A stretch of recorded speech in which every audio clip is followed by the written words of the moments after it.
¿La estás viendo? Ah, ya. Que cambiar. Duplicar. Ahí ya.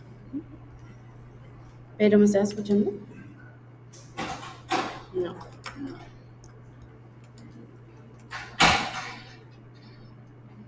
Ahí ya. Listo.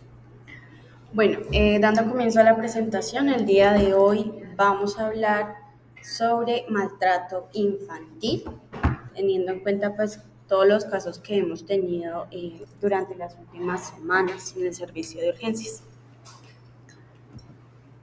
Vamos a hablar sobre maltrato infantil, algunas definiciones, epidemiología y vamos a hablar sobre estrategias de prevención. Vamos a hablar también sobre la violencia física, el abuso sexual y la violencia psicológica y los casos de negligencia. La maltrato infantil se define como el trato abusivo y el descuido de los niños y de las niñas.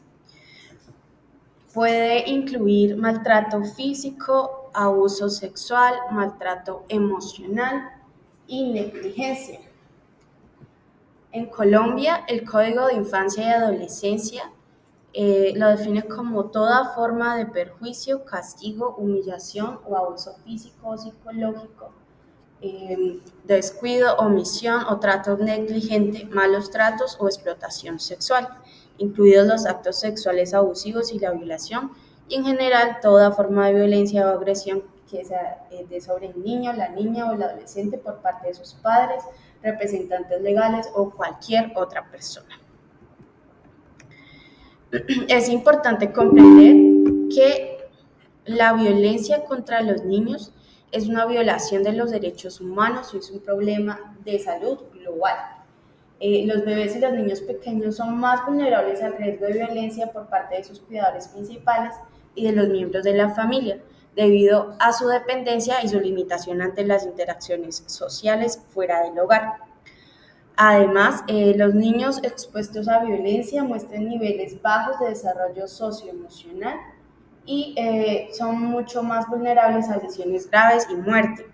El perpetrador usualmente suele ser una persona de su entorno y los niños que están en cuidados residenciales tienen un mayor riesgo de presentar maltrato. Según la OMS, con cifras del 2020, del total de los niños que fueron maltratados, 23% correspondió a casos de maltrato físico, 36% a casos de maltrato emocional, 16% descuido físico y abuso sexual, un 18% en las niñas y un 8% en los niños. Al año hay 41.000 niños y niñas menores de 15 años que son víctimas de homicidio y la mayoría ocurren en menores de 4 años. Además, en 2 de cada 3 niños entre los 2 a 4 años van a experimentar regularmente algún tipo de disciplina violenta.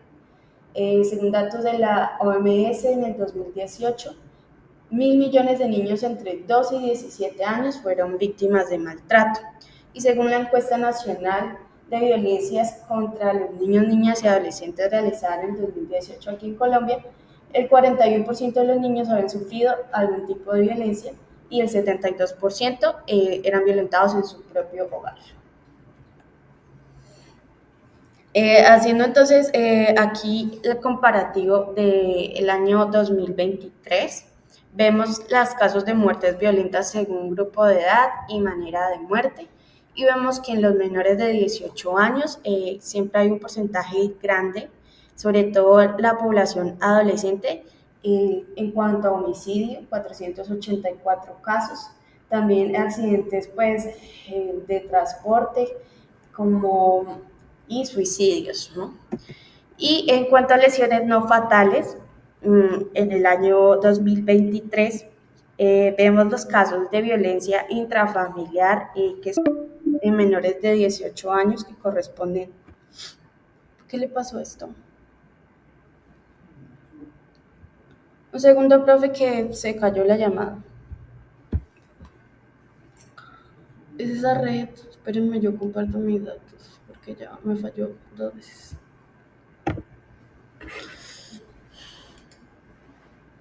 Mm,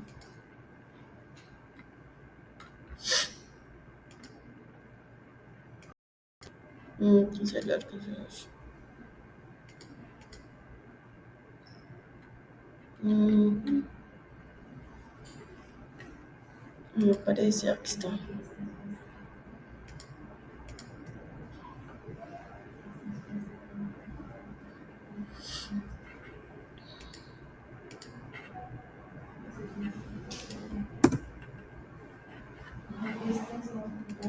¿Mm?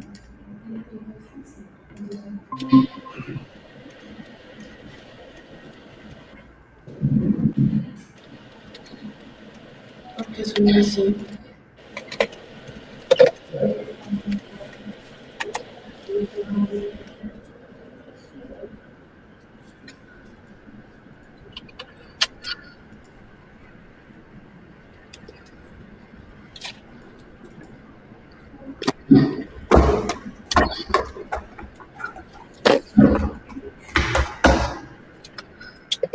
Ahí. Mm,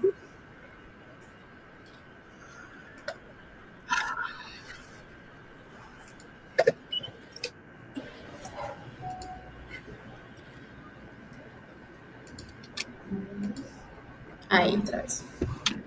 Listo. Em,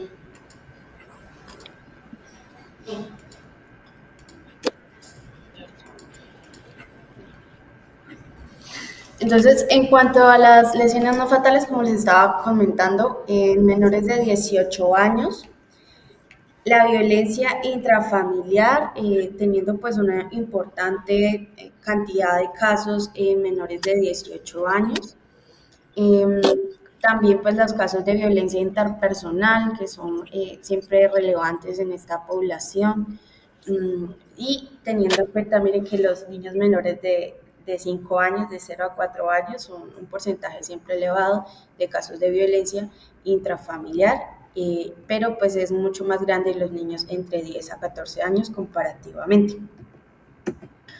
En cuanto a violencia intrafamiliar, según el contexto y el sexo, la violencia contra niños, niñas y adolescentes comparativamente entre el año 2022 al año 2023 se ha mantenido más bien estable, pero pues es un porcentaje grande de casos, ¿no? Tanto en el 2022 como en el 2023, 6.300 casos. Diferencias pues un poquito más esta violencia en las mujeres que en los hombres.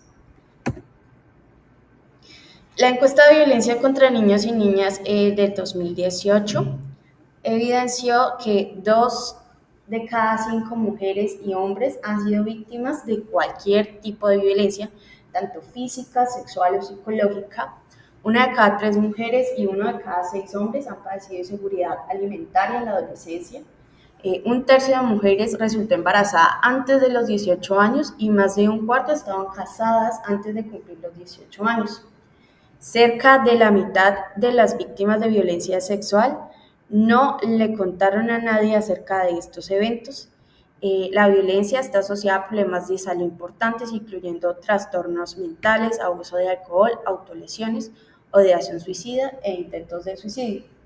Y sufrir violencia durante la infancia está significativamente asociada a cometer actos de violencia, evidenciando un ciclo de violencia en todo este marco. Como les decía, los perpetradores suelen ser padres y familiares, amigos, conocidos, cuidadores y profesores. Y los lugares más frecuentes son el hogar y en general todos los entornos que se han creado para la protección y desarrollo de los niños. En esta encuesta también se reveló que a un gran porcentaje de los niños le contaron a alguien sobre la violencia física que recibieron, pero el otro 50% entonces no, y no creyeron que fuera un problema o creyeron que en realidad merecían ese maltrato físico.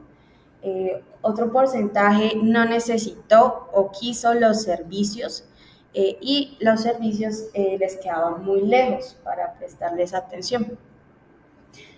En cuanto a las consecuencias del maltrato, pues ya en la edad de la adultez, los niños, los adultos que sufren de maltrato pueden tener depresión, obesidad, comportamientos sexuales de alto riesgo y embarazos no deseados, además de consumo nocivo de tabaco, drogas y alcohol.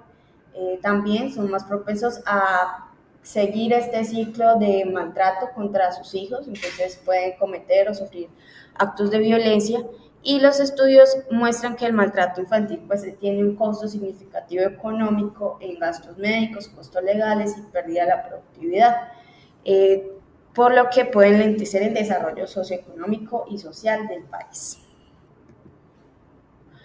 Existen algunos factores de riesgo asociados para que un niño sea más propenso, digamos, a tener maltrato. Uno de los más importantes es los niños que tienen alguna discapacidad, que son 3 veces más propensos a que sean maltratados. También que los padres, madres o cuidadores hayan sufrido tratos abusivos o descuido en la infancia, que consuman drogas o abusen del alcohol, que infrinjan o sufran otras formas de violencia. En las comunidades, si tienen altas tasas de desempleo, si carecen de servicios de apoyo para las familias, o si estas comunidades tienen un alto grado de tolerancia hacia la violencia, también se ha visto pues, que estos niños tienen mayor riesgo de presentar maltrato. Y en las sociedades, si no hay una legislación adecuada para hacer frente al maltrato infantil, o las normas culturales promueven o celebran la violencia de cualquier forma, y las políticas sociales, económicas y sanitarias generan malas condiciones de vida o desigualdad socioeconómica, pues también va a favorecer el desarrollo de maltrato. Hablando entonces de violencia física, es frecuente que tengamos casos de lesiones en los niños, entonces tenemos que aprender a diferenciar si esas lesiones podrían corresponder a un maltrato o no. Entonces, ¿cuáles son los factores y características que colocan al niño en un riesgo de maltrato?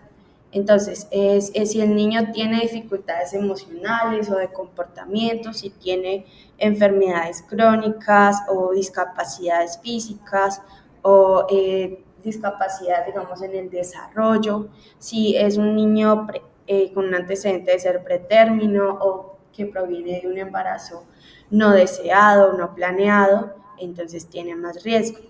Los padres que tengan baja autoestima o que sean muy jóvenes, que tengan poco control de sus impulsos, que consuman sustancias o alcohol, que los padres hayan sido abusados como niños, que tengan depresión o otra enfermedad mental, que tengan expectativas poco realistas de lo que corresponde el desarrollo normal de un niño, o que tengan una percepción negativa del comportamiento de un niño, pues también hace más probable que sean maltratados sus hijos.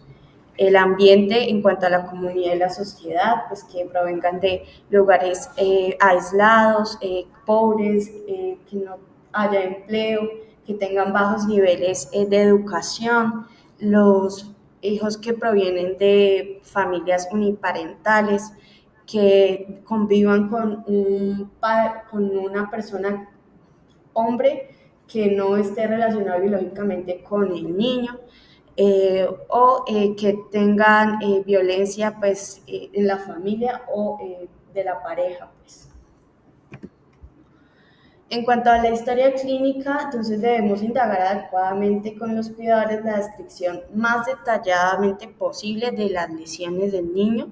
Debemos preguntar en qué momento ocurrió la lesión, cuál fue el mecanismo del trauma, cuál fue el inicio y la progresión de los síntomas. Tenemos que averiguar sobre el comportamiento del niño, tanto previo, durante y después del evento.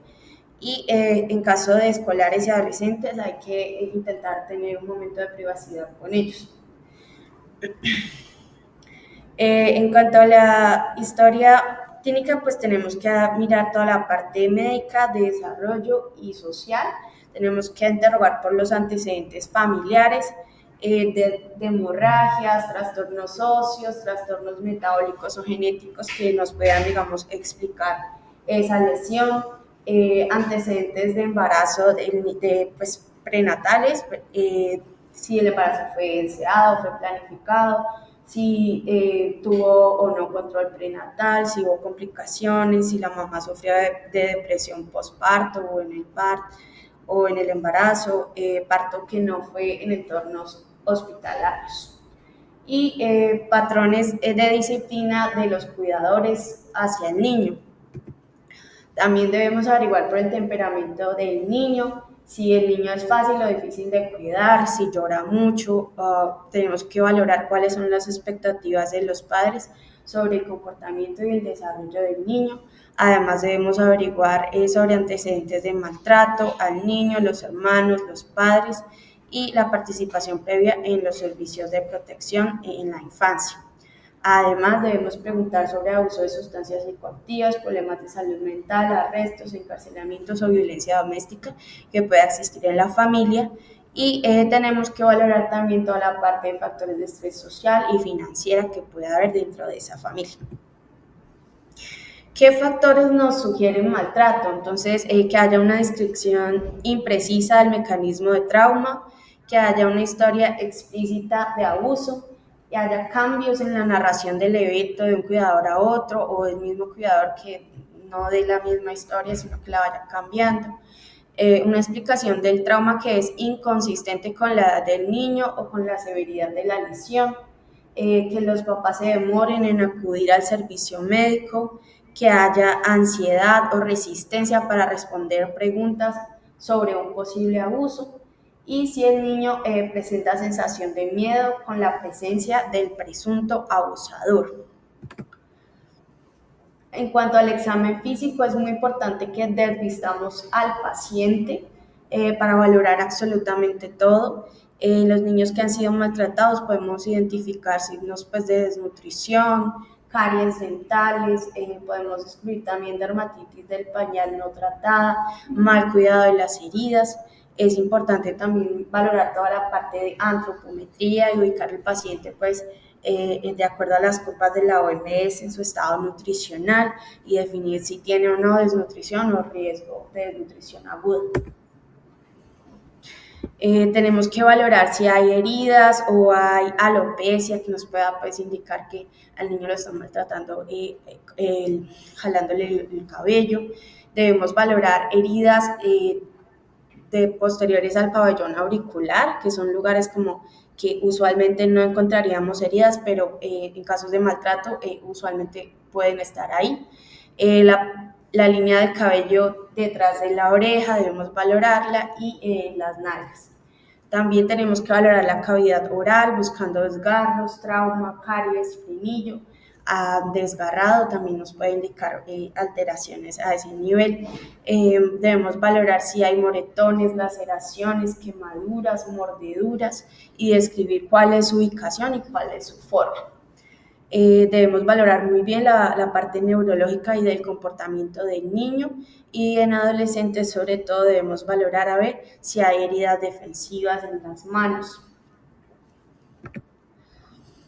¿Qué factores son sugestivos de maltrato? En cuanto al examen físico, entonces lesiones muy específicas o que tengan patrones, lesiones en niños que aún no caminan, lesiones de múltiples órganos, heridas que tengan distintos estadios, por ejemplo en el caso de los hematomas, que haya uno en un estadio distinto al otro y varios en el cuerpo, localizaciones inusuales como en el torso, las orejas, la cara, el cuello y la parte superior de los brazos, heridas grandes inexplicadas y evidencia adicional pues, de cualquier negligencia.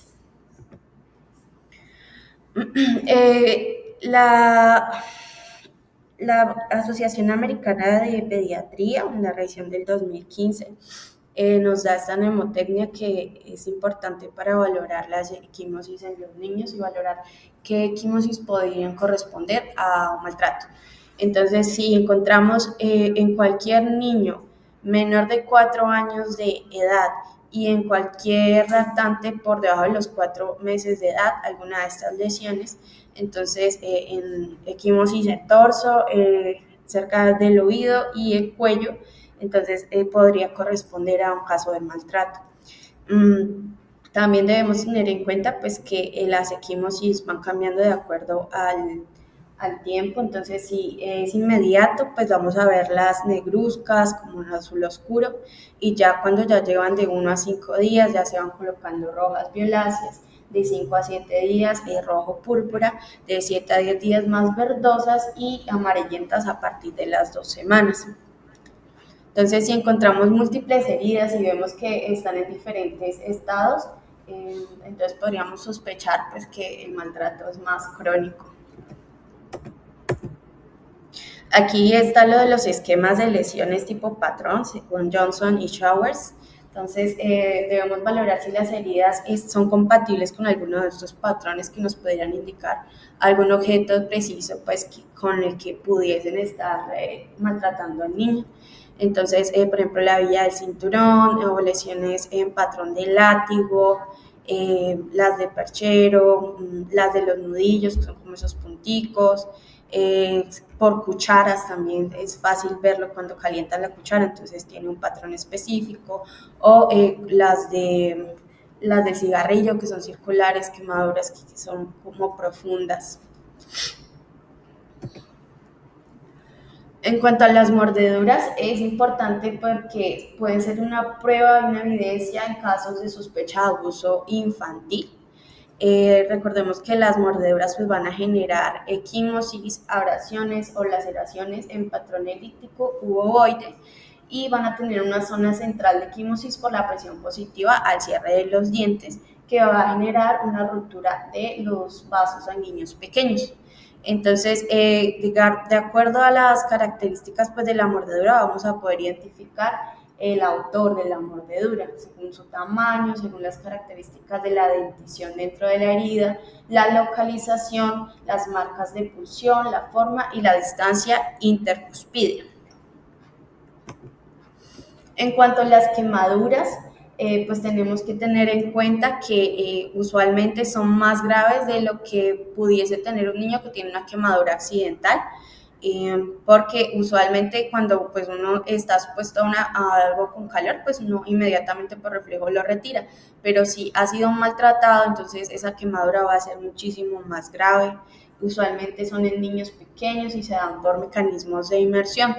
De acuerdo pues al patrón, podríamos ver una demarcación en genitales o en extremidades cuando los niños los colocan en agua caliente y los obligan a sentarse allí.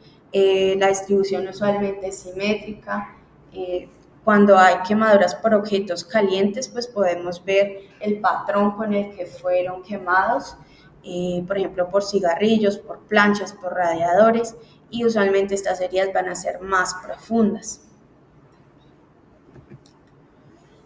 En cuanto a las lesiones óseas, las podemos sospechar cuando hay una historia poco clara del trauma, cuando tenemos fracturas en niños que aún no caminan, cuando tenemos fracturas múltiples, fracturas por el eje central del húmero o el fémur, si tienen una localización inusual como en la escápula, en la metáfisis de huesos largos, las vértebras y el esternón, si hay fracturas de las costillas, y si hay una historia de trauma que no explica la fractura encontrada.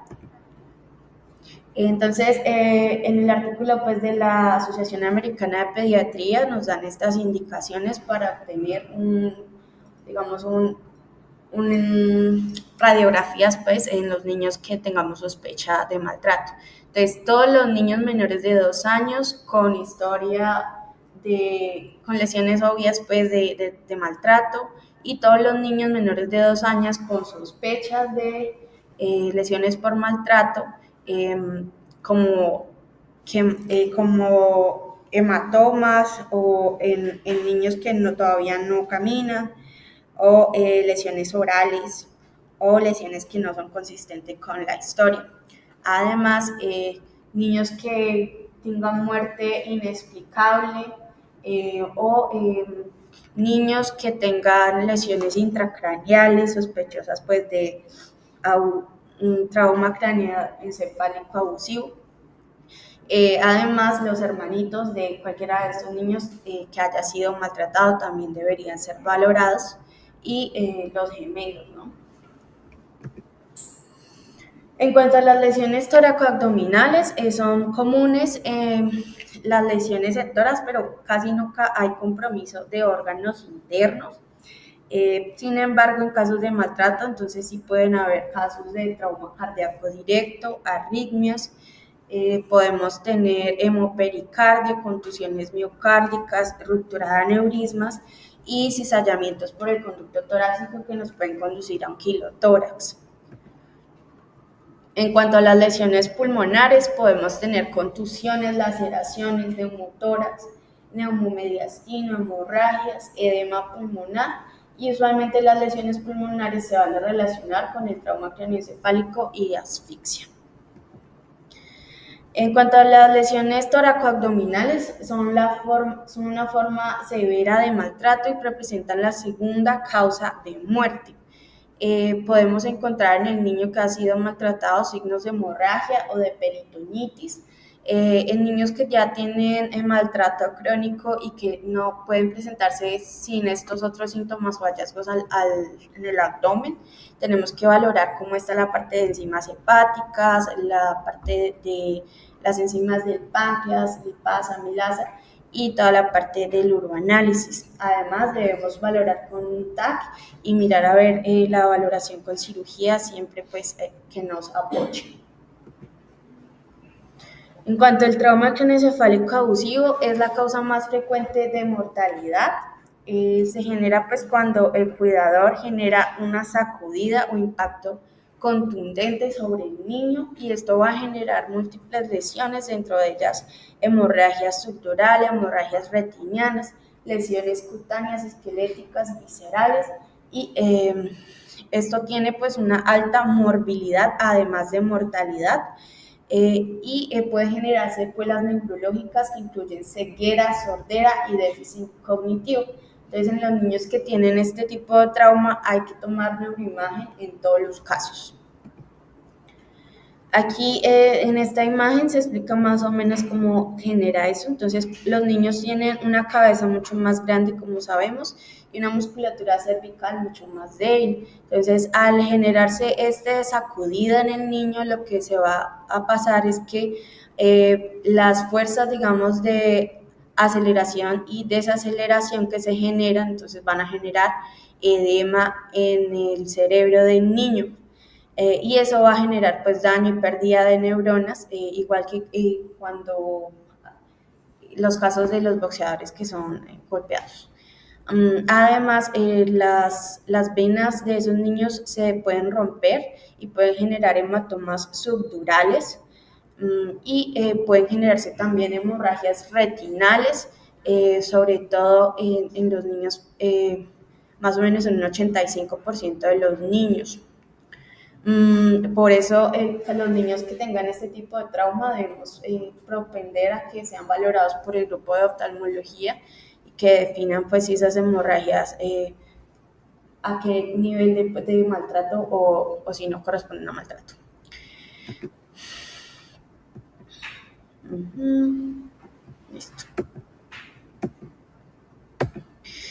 Listo. Entonces, pasando a la parte de violencia sexual, tenemos que el abuso sexual pues es cualquier clase de práctica sexual con niños, niñas y adolescentes por parte de un adulto, ya sea familiar o cuidador y que tenga una posición de autoridad o poder sobre el niño.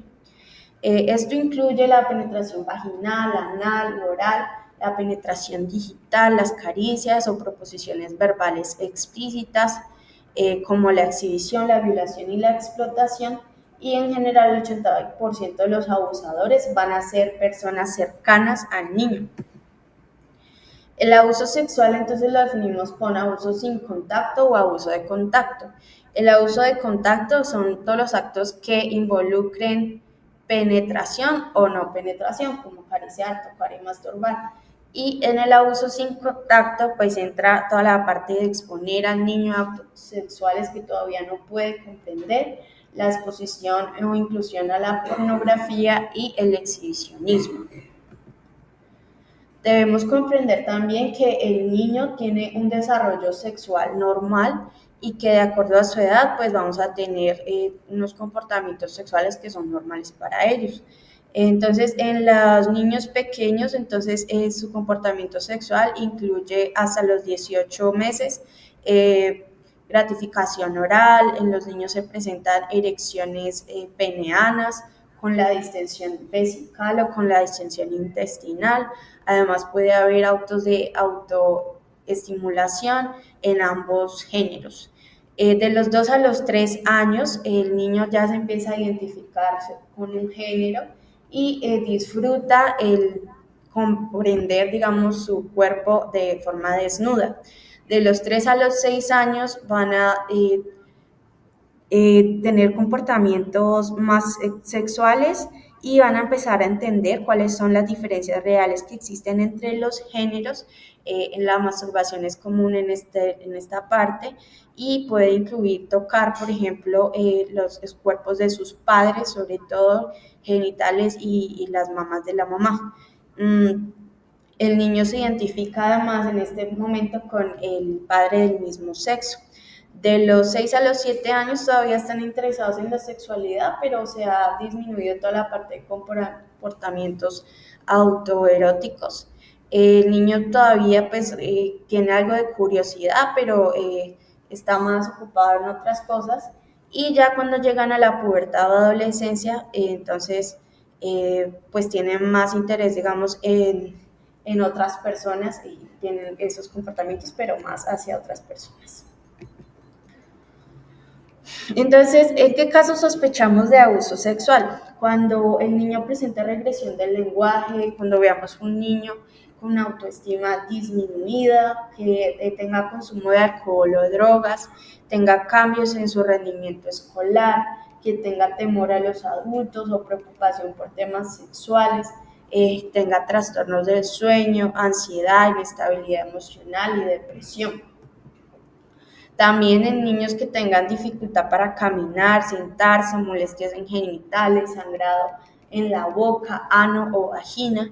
Niños que tengan enfermedad de transmisión sexual, infecciones urinarias a repetición, embarazos precoces, que tengan eneuresis o encopresis, desórdenes de la alimentación y que tengan miedo a dormir solos. ¿Qué signos nos dan certeza de que el niño fue abusado? Pues que encontremos evidencia al examen físico, desgarros del himen, documentación de semen en cualquier parte del cuerpo, con o sin relato de violencia sexual, diagnóstico de lupus, gonorrea o VIH, que haya sido pues previamente descartada la transmisión perinatal, embarazo en menores de 14 años, y que haya una marcada e inmediata dilatación del ano de más de 2 centímetros al poner el niño en posición rodilla-pecho. Altamente probable, entonces, si encontramos diagnóstico de infección por clamidia o tricomoniasis, si encontramos la vagina con sangrado traumático, una laceración aguda del himen, equimosis del himen, que el himen esté cicatrizando o que haya cicatrices en la fosa navicular, flujo vaginal purulento, laceraciones perianales desde el esfínter, el ano con sangrado o que hayan cuerpos extraños en ano o vagina o signos de infecciones de transmisión sexual. Posible cuando haya lesiones en aparato geniturinario, cuando haya hematomas en vulva, vagina, muslos o desgarros en órganos genitales, incluyendo la ruptura de la vejiga, cuerpos extraños en el intestino o en la vagina, y si hay diagnóstico de condilomatosis en el área genitoanal en mayores de 5 años y equimosis en paladar. Es importante también saber cómo es un himen, digamos, normal. Todos estos que ustedes ven en la imagen son tipos de himen y son normales. Entonces, en la imagen inicial vemos el himen anular típico, el himen semilunar en la siguiente imagen. También vemos que pueden haber himen imperforados, entonces podemos ver esto aquí atrapada, digamos, la sangre que no ha podido ser drenada, en el caso de las niñas que ya tengan pues su menstruación. Un himen cribiforme en la siguiente imagen. También podemos ver himen tabicados, himen redundante, esta prominencia del himen y este himen de aquí que tiene una hendidura y que es importante saber que esta hendidura es lo normal y no es como tal un desgarro. Entonces, si ustedes ven comparativamente, esto es un desgarro en un himen y aquí vemos es la hendidura. Entonces, ustedes ven que no se pierde la continuidad, pero en este caso sí. Entonces, ¿qué podremos hallar en el himen anormal? Entonces, por ejemplo, en la primera imagen vemos una laceración de la fosa navicular y hacia las 11 vemos una laceración del labio menor derecho. Además, en la segunda imagen, por ejemplo, vemos equimosis del labio mayor izquierdo.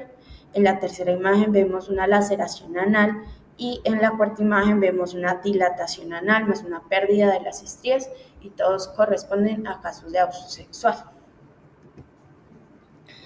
Entonces, también debemos valorar toda la parte, digamos, moderna del abuso sexual, que incluye actos como el sexting, el grooming y el ciberacoso. El sexting es el intercambio de mensajes o material online con contenido sexual, que también pues, lo consideramos como un abuso. El grooming es un adulto que contacta electrónicamente con un niño adolescente para actividad sexual usando perfiles falsos. Y el ciberacoso es el hostigamiento hacia la víctima a través de mensajes, imágenes, videos, comentarios, todos ellos con intención de insultarlo, humillarlo o difamarlo.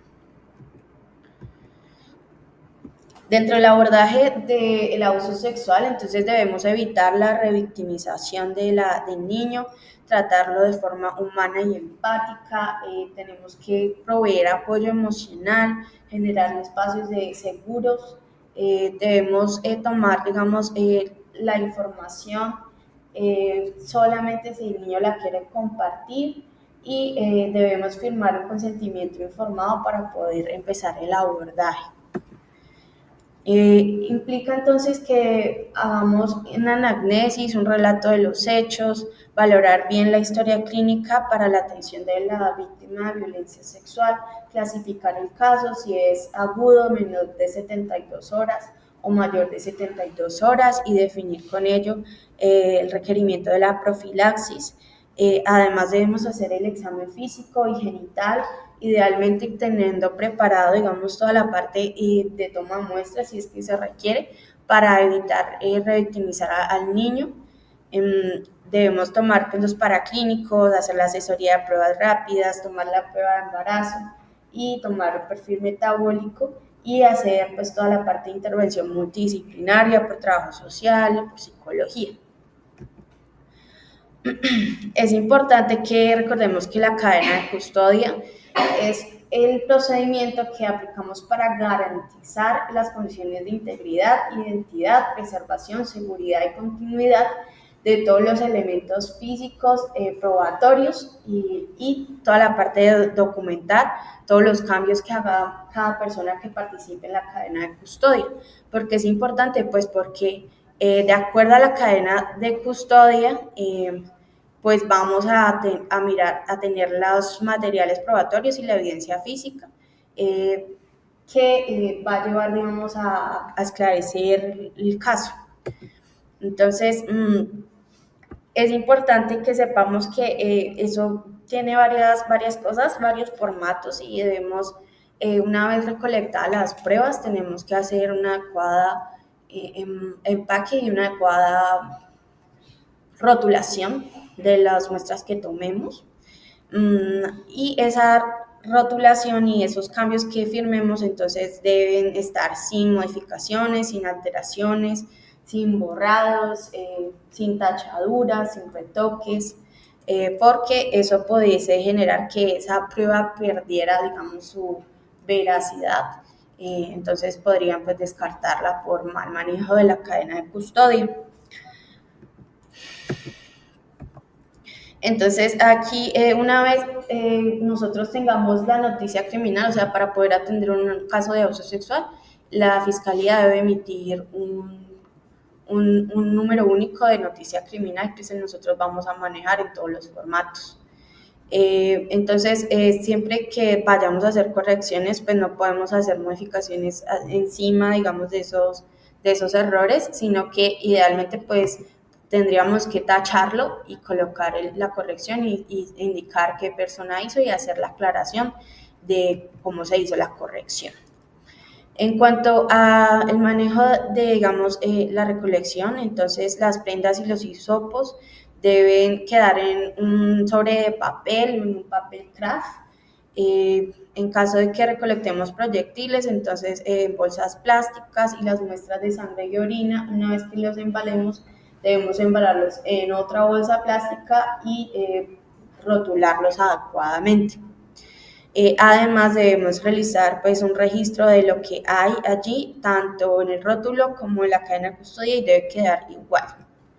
Aquí les muestro entonces cómo deberíamos embalarlo. Entonces tomamos la muestra con el hisopo y dejamos secar y luego colocamos ese hisopo en una bolsa de papel. Y colocamos, digamos, ya el rótulo, así como se ve en la imagen. Además, aquí muestran, digamos, la muestra de orina, la muestra de sangre. ¿Se fue la imagen?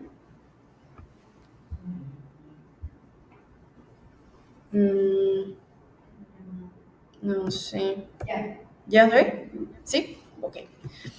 Entonces aquí ven ustedes cómo se debe embalar la muestra de orina. Entonces, aparte de embalarlo en el tarro, se debe embalar en otra bolsa y en esa bolsa se coloca el rótulo, que debe ser pues adecuadamente marcado, debe identificar la cantidad, debe quedar ahí cuál es la evidencia que se está mandando con la mayor descripción posible, de dónde se tomó esa muestra, si es de la víctima, cómo se llama la víctima, en dónde y qué persona hizo la recolección y digamos la rotulación y todo el manejo de la prueba.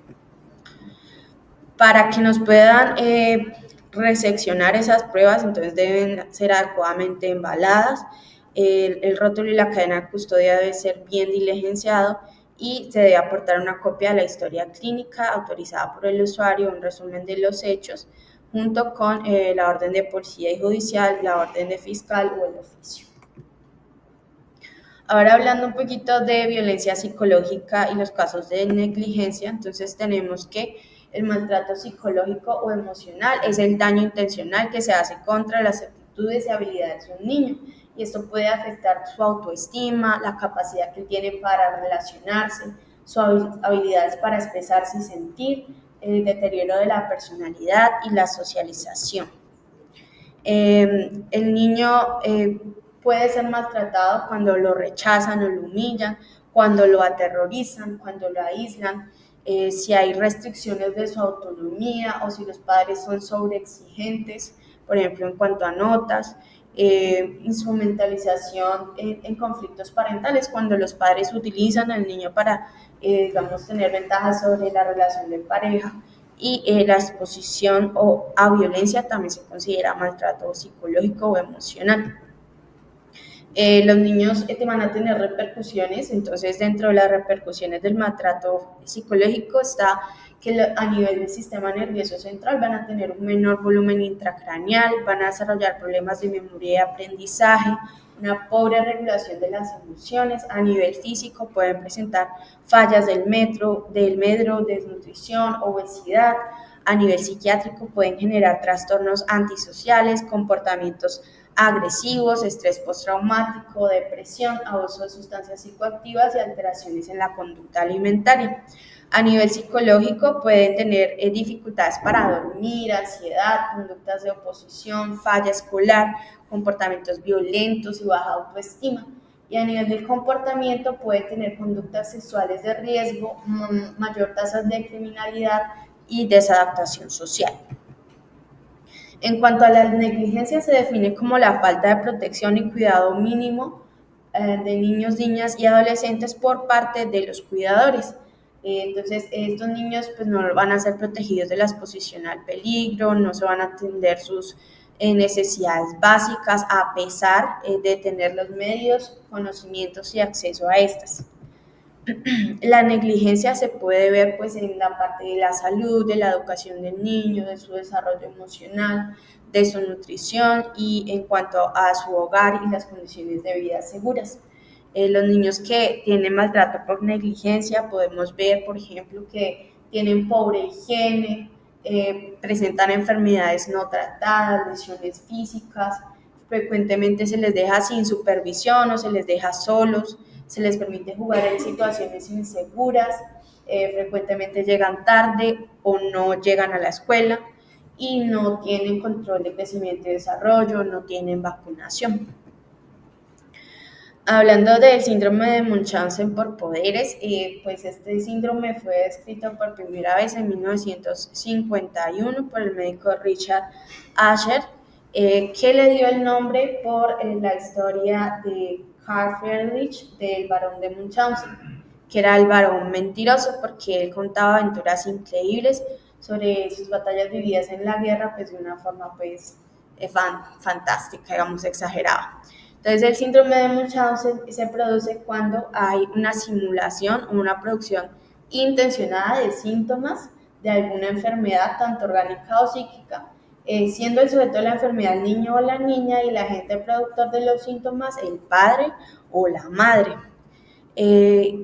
¿Cuándo podemos identificarlo? Pues usualmente el cuidador especialmente está pendiente de su hijo, no se aleja, pero genera una buena relación más con el personal y no se ve como tan preocupado por la situación del hijo. Usualmente tienen experiencia previa en medicina o en enfermería y el perpetrador niega la causa pues, de la enfermedad, ser la causa de la enfermedad. Además, usualmente son personas jóvenes con ausencia de empleo y con trastornos psiquiátricos de base, o hay antecedentes familiares de maltrato o familias desestructuradas. En la enfermedad, en el síndrome de Munchausen, entonces vemos niños con enfermedades prolongadas, inusuales, multisistémicas, con síntomas que son incongruentes, y estos síntomas van a desaparecer cuando el cuidador no está presente. Usualmente solamente hay uno de los padres durante la hospitalización y el otro está ausente, y hay una contradicción entre el estado de salud del paciente y los exámenes. Y el tratamiento no les va a funcionar. Bueno, entonces para proteger a los niños y que no estén sometidos a violencia, sino que estén protegidos contra ella, pues la UNICEF ha planteado que se generen estrategias para, digamos, dentro de los países generar políticas y programas que permitan esto. Entonces, a través de la comunicación, a través de la protección de la infancia, de la educación temprana, de la salud y de la nutrición de los niños y de la inclusión social, protegiendo, digamos, a la familia y dándole apoyo. Entonces, esto pues pudiese generar que los niños tengan un mejor desarrollo socioemocional, que crezcan saludables, que tengan una vinculación afectiva y un cuidado seguro mucho mejor, que socialicen y aprendan positivamente y que reduzcan el comportamiento de riesgo como la exposición a drogas, alcohol y la delincuencia. Según pues toda la parte reglamentaria, a partir de 1989 tenemos la Convención sobre los Derechos del Niño, que implica pues que no discriminemos a los niños, que el niño, hay un interés superior del niño, el derecho a la vida, que debemos garantizar la supervivencia, el desarrollo y la participación infantil. En Colombia tenemos la Constitución Política del 91 en su artículo 44, que habla sobre los derechos fundamentales de los niños que deben ser protegidos de abandono, de violencia, de secuestro, de abuso sexual, de explotación laboral o económica y de trabajos riesgosos. Y el Código de Infancia y Adolescencia que deja ratificado pues, que la intervención de estos niños debe ser multidisciplinaria. En cuanto a las 7 estrategias para poner fin a la violencia de la OMS, entonces ellos plantean estas estrategias que incluyen apoyar a los padres, madres y cuidadores de tal forma que se les informe sobre el desarrollo infantil y se les enseñe sobre estrategias de crianza positiva y saludable. Además, educación y actitudes para la vida, para que los niños y las niñas sepan reconocer cuáles son las situaciones abusivas y enseñarles actitudes sociales para protegerse y relacionarse de forma positiva. Además, se debe promover normas y valores que favorezcan la vida en sociedad y los comportamientos no violentos. También se deben crear intervenciones para el fortalecimiento económico y de los ingresos, digamos, de toda la parte que va dirigida a la infancia, la seguridad en el entorno para niños y niñas, la implementación y vigilancia del cumplimiento de las leyes, por ejemplo, toda la parte que prohíbe el castigo físico por parte de los padres, madres, profesores o cuidadores, y la respuesta de los servicios de atención y apoyo para ayudar a que niños y niñas que han estado expuestos a la violencia. ¿Cuál es nuestro rol como personal de salud? Pues sensibilizar sobre los efectos negativos y duraderos de la salud y la carga social del maltrato infantil, compilar y comunicar los datos de la prevalencia, los factores de riesgo y las consecuencias para la salud del niño maltratado, elaborar y evaluar intervenciones para prevenir el maltrato infantil, ofrecer apoyo y servicios a las víctimas del maltrato, y tanto los servicios psicosociales y toda la parte de salud mental, y colaborar con otros sectores para abordar el maltrato infantil, que incluye a los sectores pues, de bienestar social, protección, educación y toda la parte de justicia penal. Y pues con esto finalizamos. Bueno, Daniela, muy bien. ¿Me oyes? Sí, profe. Ok. ¿Tú invitaste a alguien de los de pediatría social o no invitaste a nadie? No, profe, eso abajo está lleno de casos de abuso sexual, entonces no. Aló. No, No, profe, profe, está está como llenísimo abajo de abajo casos de de casos de trabajo trabajo social, social, Sí, entonces pero entonces no. no. igual, esas actividades ellos tienen, oígame bien, tienen que participar, no es que deban, ellos tienen que participar en esta actividad académica. E igual hacia el futuro, para todas las charlas de hematología, cada una de las especialidades hay que invitarlos, porque ellos son los expertos temáticos. Y es importante la retroalimentación y las observaciones que ellos, sí, con su experticia tienen. Entonces, a futuro, por favor, los tienes que invitar.